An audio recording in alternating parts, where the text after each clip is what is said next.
Chapter 11. Busting a Ghost. Now we know that Bobby and Arnie are friends, Mila said as we walked home from Arnie's house. Yes, the pieces are coming together, I replied, but why didn't he want us to know? I thought of the missing pictures on Arnie's wall. I would have bet $10 that they were pictures of Bobby Solovsky. Mila stopped in her tracks. She grabbed me by the shoulders. It's a two-man con, she explained. They're working together. Like a team, I muttered. Yes, Mila cried. One pretends to be a ghost, and the other scares the ghost away, I concluded. It's brilliant in a rotten kind of way, and that's why they need the walkie-talkies. That's how they created the groaning and moaning. Arnie didn't get tricked by Solovsky, Mila said. It was Arnie who fooled us, and Solovsky helped him do it. Come on, I said, tugging Mila's arm. Let's end this once and for all. When we got to Solovsky's house, I leaned on his doorbell until he opened the door. What do you want, Theodore? Solovsky grunted. I'm busy. We need some help, I said. We're having a little trouble with ghosts. Well, why didn't you say so? He cooed cheerfully. I knew you'd come crawling to me for help sooner or later. He stepped aside and invited us in. Solovsky threw himself down on the couch. He kicked his feet up on a table. Mila and I stood. So what can I do for you? Solovsky asked. He gave us a sour grin. I usually charge 99 cents a day, but for you, let's make it $2 a day. He was feeling pretty good about himself, I noticed. Well, I was feeling pretty good too. I was about to solve a case. We just need to ask you one question, Mila said. Oh? Solovsky's eyes narrowed. Then he shrugged. Why not? I'm the ghost expert. Ask anything you want. Was this ghost idea yours or Arnie's? I asked. Solovsky bounced off the sofa like a super ball. Arnie's got nothing to do with nothing, he protested. Nothing to do with anything, Mila corrected him, and actually, we think he has everything to do with it.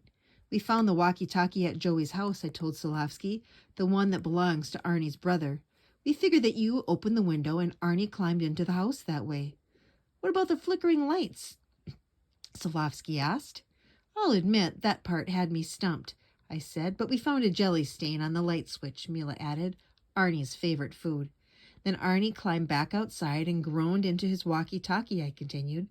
But Arnie was smart. He probably cleaned up his wet footprints before he left. Solovsky smiled. I taught him that, he admitted. Arnie is your friend from summer vacation, I noted. Then I remembered Solovsky's story from class. And something tells me he's afraid of sand crabs. Solovsky sank back against the couch. He tugged at his short, spiky hair. He pressed his lips together. He shook his head. Then he nodded. It was like he was having a fight with himself. Finally, he looked up at me. Okay, Jones, you got me, he confessed. But you can't tell anyone. Oh? I said. You tricked half the kids in our class. You've got to believe me, Solovsky pleaded. And for once, he didn't have that classic Solovsky sneer on his face. In fact, for the first time ever, he looked like he was sorry. I didn't mean to hurt anybody. I was just trying to do the right thing. The right thing, I echoed. I find that hard to believe. Solovsky looked me right in the eye. It's true. I glanced at Mila, uncertain.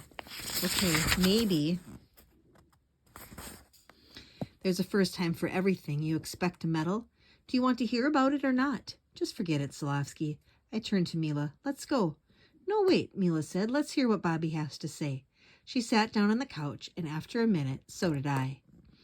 Solovsky sighed. I know Arnie from way back, he admitted. Every summer, my family spends a few weeks at the beach. Arnie used to live there year-round. It was a sweet setup. We used to hang out together. He was a year younger than me, but I figured nobody would ever know about it, so we played together. You know, busted up sandcastles, splashed people. Typical stuff you do at the beach. Go on, Mila said. When Arnie moved here, he didn't have any friends, Solovsky said. He looked at the carpet. But, well, you didn't want everyone to know you were friends with a first grader, Mila guessed, because you were too cool. Bobby nodded unhappily. I know it was dumb, he admitted. I kind of felt bad about it after a while. Then Arnie made up that story about having a ghost in his house. He thought it would make the other kids notice him, but no one believed him, so he came to me for help. He needed a witness, I said, a hotshot guy like you. Now, Arnie is famous, Bobby explained. I mean, he's finally happy. He's not the new kid anymore. He's the kid who survived a ghost in his house. We sat in silence for a few minutes. Mila was the first to speak. That was a nice thing to do, she said. But what about the other kids? What about their ghosts?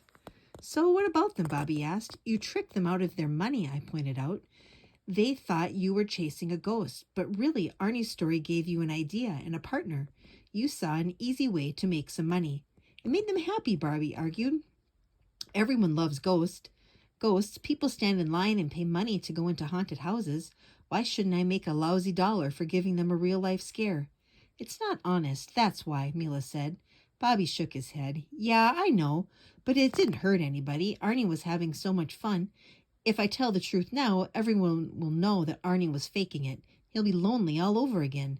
There's nothing we can do, I said. We can't keep piling lies on top of lies.